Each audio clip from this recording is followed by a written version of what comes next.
Hello, everyone. They say too many cooks spoil the broth. But in the print business, if sales, marketing, and tech aren't cooking in the same kitchen, you'll probably just be ordering takeout on repeat.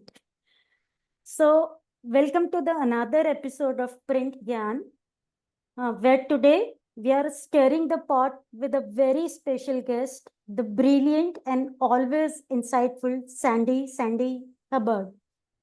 Sandy is a renowned B2B marketing strategist with deep roots in the printing and publishing industry. With decades of experience helping printing businesses grow and evolve, she is known for her strategic insights, passion for collaboration, and unwavering commitment to empowering others. And whether she is building marketing roadmaps, coaching industry leaders, or amplifying voices on LinkedIn, Sandy brings a rare blend of wisdom, warmth, and action oriented advice to every conversation. And today we are diving into the topic of the growth formula, how to align sales, marketing, and tech in the printing businesses. Because let's face it, when these three teams play in harmony, the magic happens. And when they don't, well, it's mostly meetings about meetings. So grab your cup of coffee, your curiosity, and maybe a notepad, because today's conversation is going to be equal parts fun and full of actionable takeaways. So, welcome, Sandy. It's truly a pleasure to have you with me here today. How Thank you, are Nidhi. I'm so honored to be having this conversation with you and, to be honest, to be talking about something that really makes a difference. This is a topic I'm very passionate about. Okay, looks exciting. I'm excited to begin this conversation. So let us first of all address the big elephant in the room, which is, why do you think the alignment between sales, marketing, and tech is no longer optional? Well, I think the biggest thing everybody's got to be aware of is it really does impact profits. This is why we're in business, to make money. And anyone, the alignment and integration of technology with sales in all operations should be table stakes in today's businesses. And I know we'll be talking about some of the challenges and kind of mental roadblocks about why print packaging and specialty operations are still struggling with this. But it's not just profits. You can potentially lose employees. For sure, you can lose customers, you can lose market share, you can lose relevance. Um, it has to be structured from the inside, and getting the right information using the right tools is critical. Yes, that makes sense. And I think um, any company, when it is on the road of growth, needs to align all of their efforts in a single direction. You can't have multiple goals with each team having a different goal, right? Right. So And let me just say, it's not just printing that struggles with this. I consult with other kinds of businesses as well, and many larger companies are very siloed, not only because people want their little empires to control, but just, as we know, it's daunting to centralize everything. But really, we're in 2025, and it has to be a priority for businesses to make this happen. You can't go forward without it. mhm. And have you ever experienced or would you like to share an example where misaligned between this team uh, Sure. has resulted in a disruption in company's growth? Um, For sure. I'm actually working with a company that was acquired about a year ago. And one of the big things that they're struggling with is their accounting department is the software's old, it's siloed. They're re-keyboarding data from sales, from job tickets, from timesheets. And as you can expect, there are errors. It's causing time. Invoices are going out late, and the accounting people, they're very good, but they're embarrassed and they're frustrated. But they're also hesitant about having some new thing dropped in their laps, and this is one of the misconceptions we can deal with. They're afraid that everyone's going to be able to see inside what they're doing if there's centralization. So I think, you know, when companies are exploring this, they need to be well informed themselves and understand from their vendors what this is going to look like, but also communicate with employees so that employees aren't putting up roadblocks to making these improvements. Makes sense. So, in your opinion, what does real alignment between marketing and sales look like in a print business? Let's say if someone wants to start afresh, Yeah. in the middle Well, of the chaos, where should they start and how do you I see think the alignment coming up? I think one of the this is true for both small companies and big companies. They're not starting with the end in mind. They're not looking at what are our goals here. And you would think, oh, everyone's wants the same thing. But they really don't. I've talked to all different kinds of printing companies. Some want to get old customers back. Some people want to be the leader in their marketplace and be known as the printer.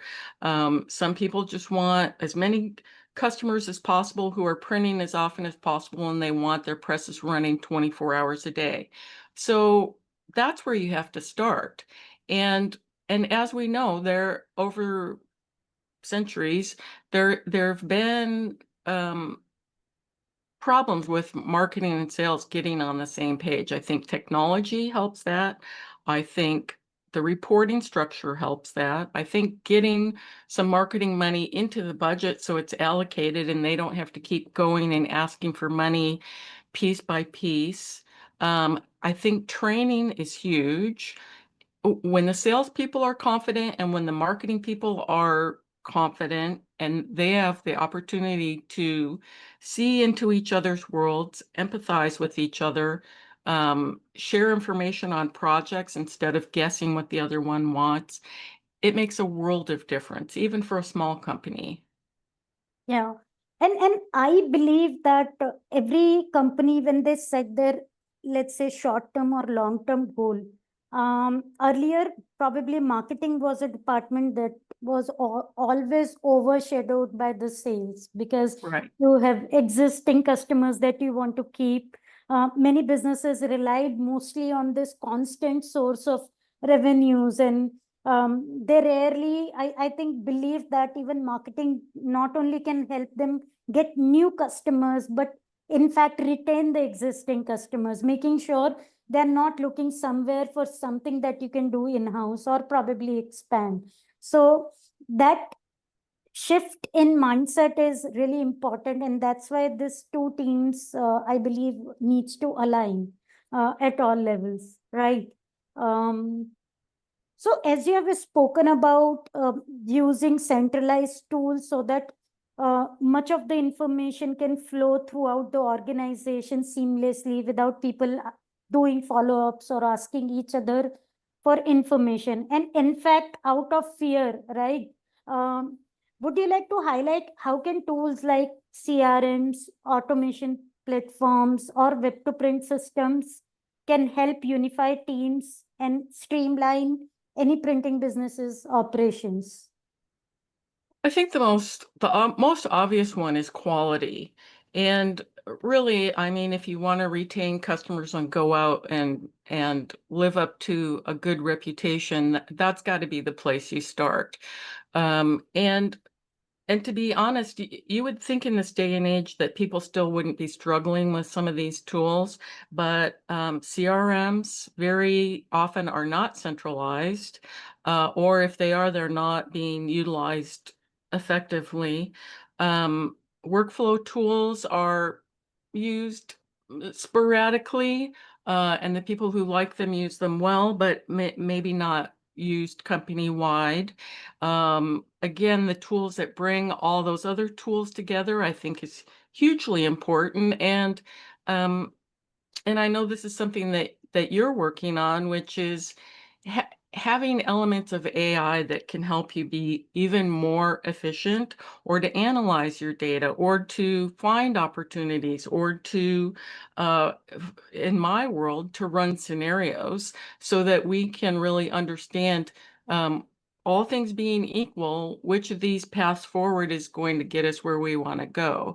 And again, these are all tools that are going to help the employees be more proud of the work they do. They're going to bring employees together instead of separating them, reduce mistakes, which again, people don't want to be embarrassed about the work they do, and they don't want to be embarrassed out in the marketplace when they say, I work for such and such company, and people say, oh, it's like, no, this is a initiative that has to happen from the top down, and it needs to get going, whether you do it in a modular way or whether you say, all right, we're bringing in experts and we're going to make this happen. I mean, your people will be proud to work in a company that takes care of this very important mission.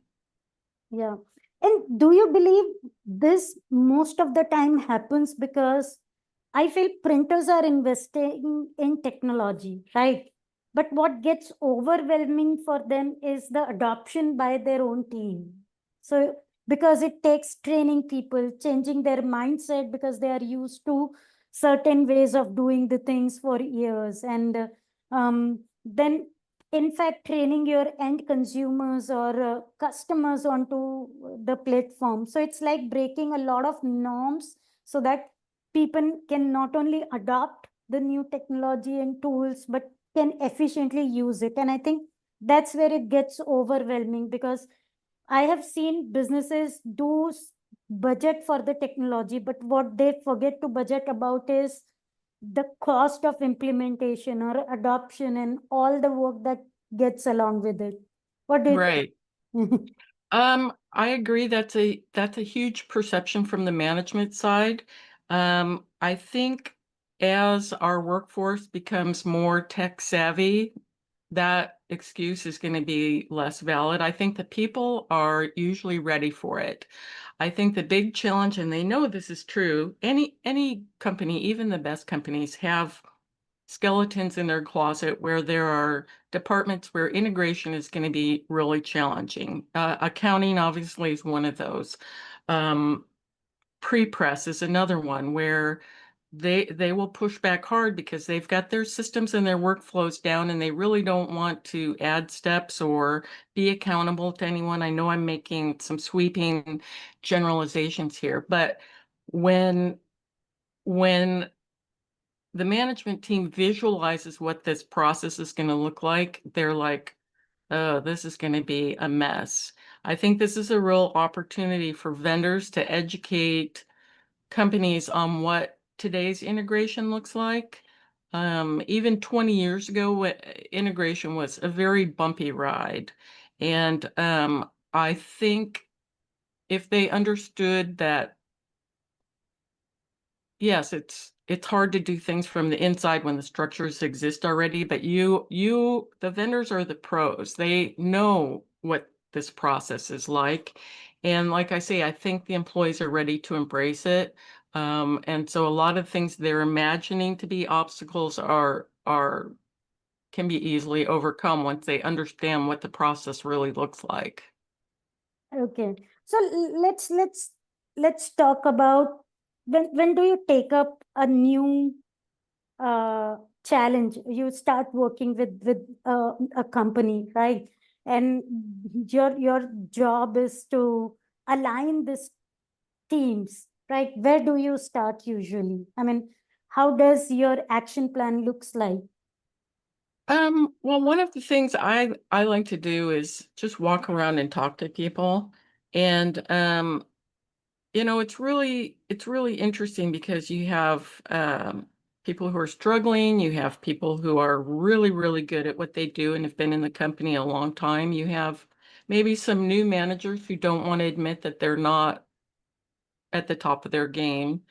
And so just wandering around and getting a feel for where things sit right now. But, if there are any kind of morale issues or communication issues, those really have to be addressed before an implementation like this can happen. Everybody has to be on board with it. Ownership and management have to sanction it, and that has to be visible. Because if it looks like they don't want it to happen or they're blocking it, um, it's just not going to be successful. Yeah, no, I think you have a point there. So, let's say, when you're deciding how to work with a team, every time I guess you get to Can we work pause with for the just different. can we pause for just a second? There's a dog next door that's barking, and it's very Yeah, distracting sure. to me. Okay. Sandy, so I believe when you start working with any new team, what kind of campaigns, content, or KPIs actually are taken into account, right? How do you set the KPIs for all the teams so that they are aligned and they can always not only check but monitor the progress so that they're not deviating from the end goal? Well, I think one of the first things that's very important to do, and people forget to do this, is measure the current state. And that's one of the great things about having the right tools is we can measure the right things. We can get that baseline measurement.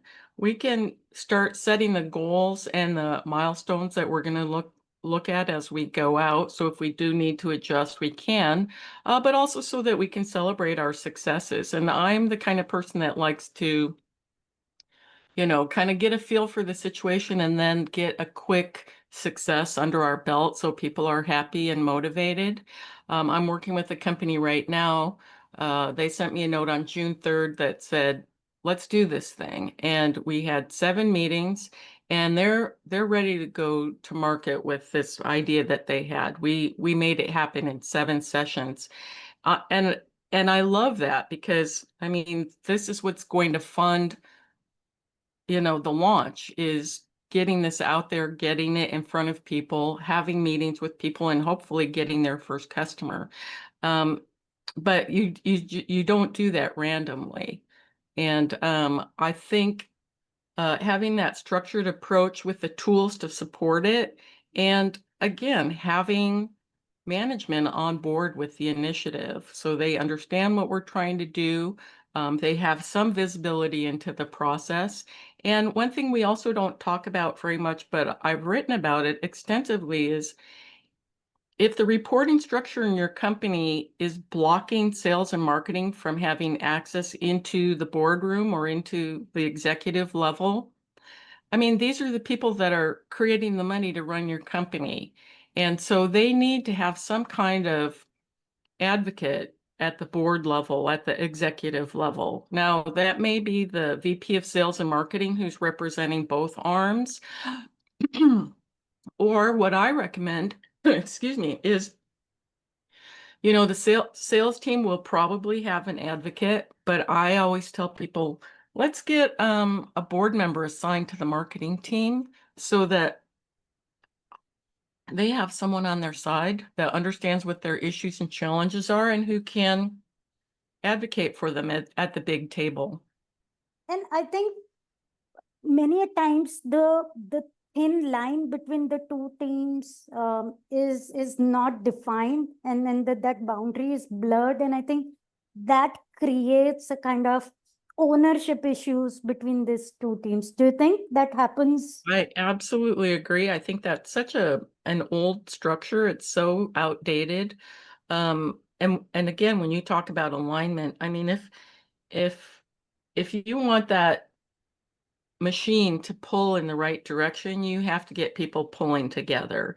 That's going to optimize the situation. If they don't understand the goals or momentum that the other one's working on, or they don't understand really each other at all, I think one of the things that I recommend, and I know the concept of meetings is very outdated. People are like, oh, we don't want to have meetings. But really getting sales and marketing in proximity with each other is huge. I'll walk into a company and the sales department lives over here, the marketing department lives over here.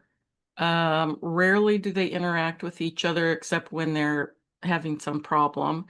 And so, getting some proximity, whether it's Zoom meetings or face-to-face meetings or just interacting with each other is a great step. And again, when it comes to tools, are we using the same tools?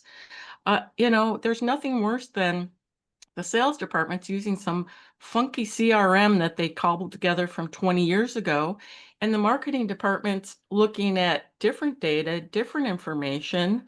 Nobody's got actually the most current information because it's locked inside the accounting department or inside the customer service department. So, centralizing those tools so that both teams can operate at their best with the most current information and use that for insight in their initiatives. I mean, the amount of data that they could have access to that would inform and assist them is, when they realize it, it's mind-boggling for them. Exactly. And I can share that I recently have changed the sales and marketing structure within our company, because for years it was like our marketing team was sitting on the sixth floor and the sales team was sitting on the fifth floor. And though we used to have the collaboration meetings every month, however, many a times it was very difficult to communicate the marketing agendas and aligning them with the sales agendas. So at the beginning of this year in January, we decided both of these teams would sit together. So we shift people, we made room for the marketing people, and now on one floor, we have both marketing and sales team sitting together. So we started that as an trial exercise, but I can tell you it did wonders. You would have seen the change in our strategy, our brand, and a lot of good things coming out, because now marketing team can obviously listen to the and be member of some of the sales meeting to understand what the prospects want, what sort of features they are talking about, what they want from the solution, and they can design their campaigns accordingly. They can push back the feedbacks to our product and R&D team on time, and a lot of such things came up. So what started as a trial exercise has become now a permanent sitting arrangement within them. So yeah, I can correlate with what you just said, and it makes sense. Now,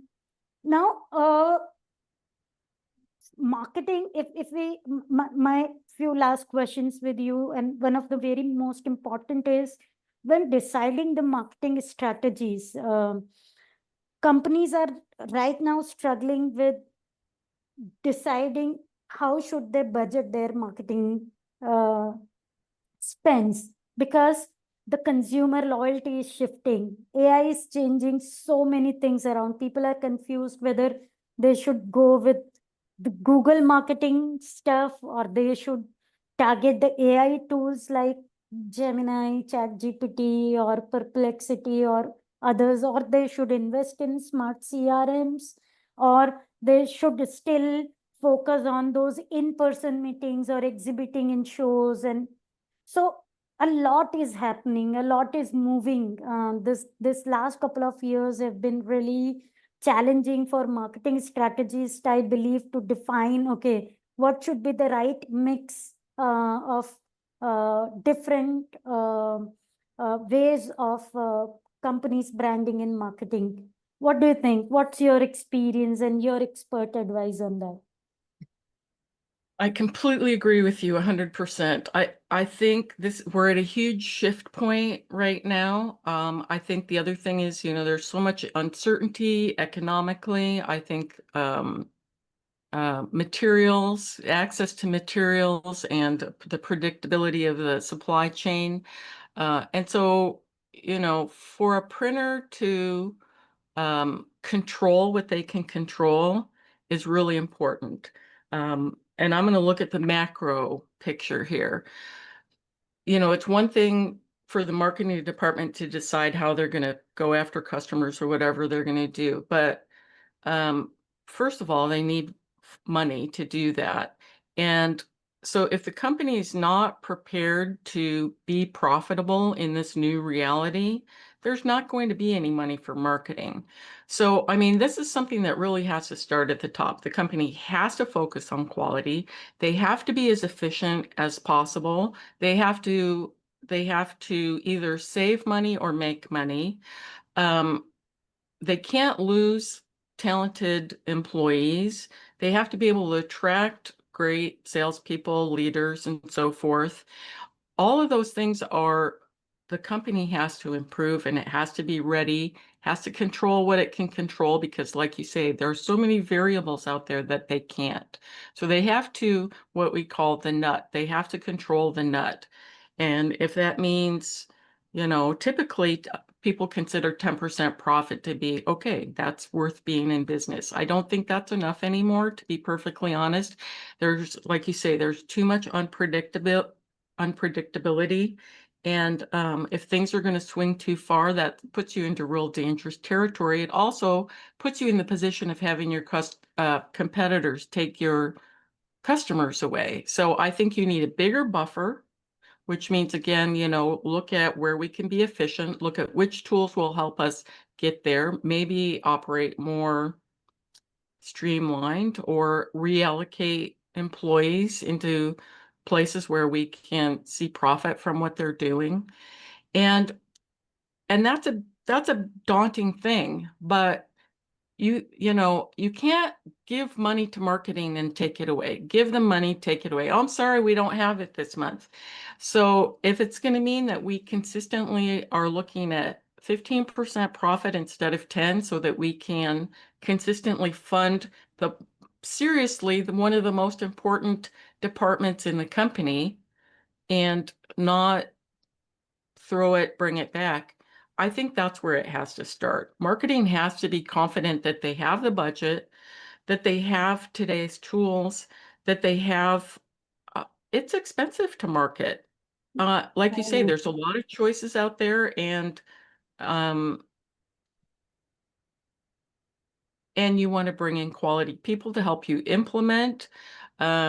I mean, I don't want to freak people out about this, but it really does start with making sure that what you're doing is worthy of being marketed, number one, and that you have predictable funding for the projects that you're taking on. There's literally nothing more demoralizing to a marketing department than to start an initiative and then have it be frozen for months on end. And it's like, we're so close to deploying this and we can't push it through. And it's something potentially that will bring more money into the company. So I know I don't want to sound negative about it, but I've always said that a business has to build from the inside so that the people feel like they're proud to represent this company, and that if there is a challenging tech implementation that's going to happen, that they're willing to go to bat for the company and they're willing to maybe be uncomfortable for a little bit or work a little bit harder so that the end product is going to be something they're proud of. Yes. And I think it's good to be conservative in this changing economy on where and how you spend. But I think what is more important is be experimentative, because there is no set formula what may or may not work. So Right. I think this current times needs you to be experimentative, try different methods, give people ownership to bring in the ideas on the table. And I know somewhere you find the balance. If you are consistent, if you're open to hear to Right. inputs, I think you'll definitely get there. And one such thing I would like to share from my experience, which I tried recently, is that um, earlier we never imagined marketing team to be the voice of our customers, right? It was always the customer support people.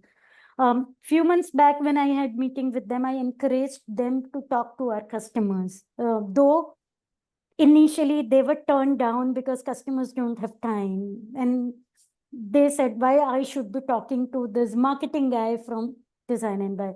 And uh, I said, but you make consistent effort, because when you hear them, when you talk to them, you become their voice in the organization as well, because then you can relay back their pain points to the team who is serving them. Plus, you can get their feedback on what exactly they expect from the solution, what they like, what they don't like, what is added value into their systems, and then base your campaigns, outreach, Exactly. your your marketing pitches on them. And they were consistent. They had lots of rejections initially because customers and people didn't wanted to talk to them being the marketing guys, but eventually it happened. They got it right. They got to speak to the customers, and they were so happy because earlier they were creating all of these marketing pitches from what they know, what they learned from the Right. competitors, from the market. Now they were learning from the customers themselves. So yes, you have to That makes try. such a huge difference. And I think it's great for morale, as you say. They learn what the actual words the customers are using, which they can bring into their campaigns. Um, they're not flying by the seat of their pants with assumptions about what customers want or what they perceive as challenging. And I think that's fantastic. I think that's fantastic because marketers perceive a nuance sometimes that salespeople or customer service people don't see. A salesperson may say they think it's too expensive, but the marketing person goes in and it's like, no, no, we're hearing something completely different. And maybe Exactly. that's the end answer that you're getting, but we're getting a lot of information here. So I think that's fantastic. Yeah. So Sandy, we are reaching to probably closer to the end of discussion, though I really like talking to you on this topic. I know we can go on and on this topic, but let's say when preparing for the future, as we move into 2025 second half and beyond, what trends or shifts should you recommend for printing and packaging businesses, and what should they be ready for? Uh, Um, well, I think the most obvious one is AI. And I think many companies are experimenting with that in a very random way, which is fine. At least they're kind of getting their feet wet. But as I mentioned before, um, the possibilities are so powerful. And we're not talking about replacing humans or reinventing what humans do or anything like that.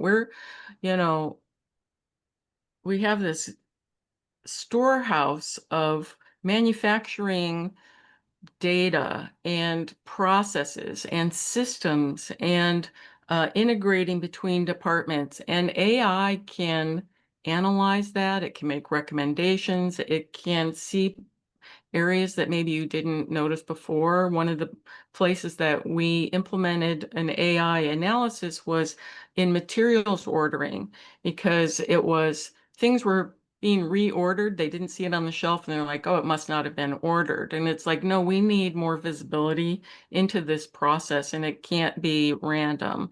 And you would think that a modern printing company would have that under control. But again, every company's got maybe a little area where just a look into the systems, understanding how that can be better integrated or communicated.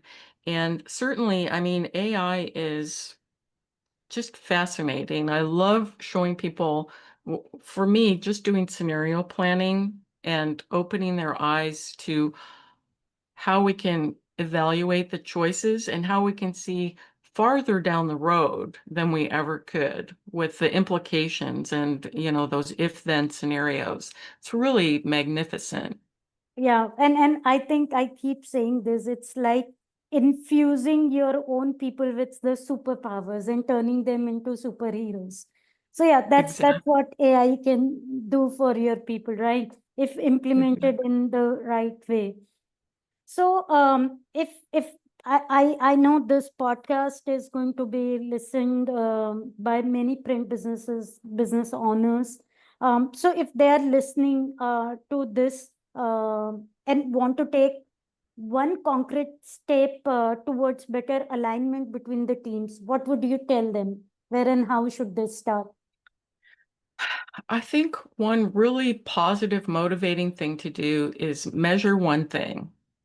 Um, don't measure something that people are embarrassed to report, like errors or something like that. Let's measure one positive thing, get everyone reporting on the team, report what the starting point was, and then where we ended up, and show people that we can make an improvement or we can make a difference in a pretty short period of time when everyone's pulling in the same direction and everyone's paying attention, and that it doesn't have to pull them away from their daily tasks, or it doesn't have to be this onerous thing that is a big hassle for them. And I would just say experiment with that. Companies that I've helped who've done that, measure one small thing and get everybody on board, the morale goes up immediately. And I think the other thing that happens is management sees that people are ready to do the work, that they want to help. And whatever their perceptions are about people being um, closed off to change or improvement, I think it helps them understand, no, we're ready to go. We're ready to help. That's it. Yeah, I know, I know. So every small step is going to help them build on top of it. So start small, keep smaller goals initially so that people are motivated. They can clearly see the end goal. And when those small wins at the beginning build all the morale so that they are ready for more, hungry for more. No, that's definitely advice worth noting down, and I hope that is going to help a lot of our listeners. So Sandy, thanks a lot for this wonderful conversation. I thoroughly enjoyed it, and I hope our audience also find it very useful on their path of now aligning tech, sales, marketing, as well as other areas of their business, right? So thank you. Thanks a lot. And Thank you. wish you a great day. And I look forward to having more such conversation with you going forward. Thank you.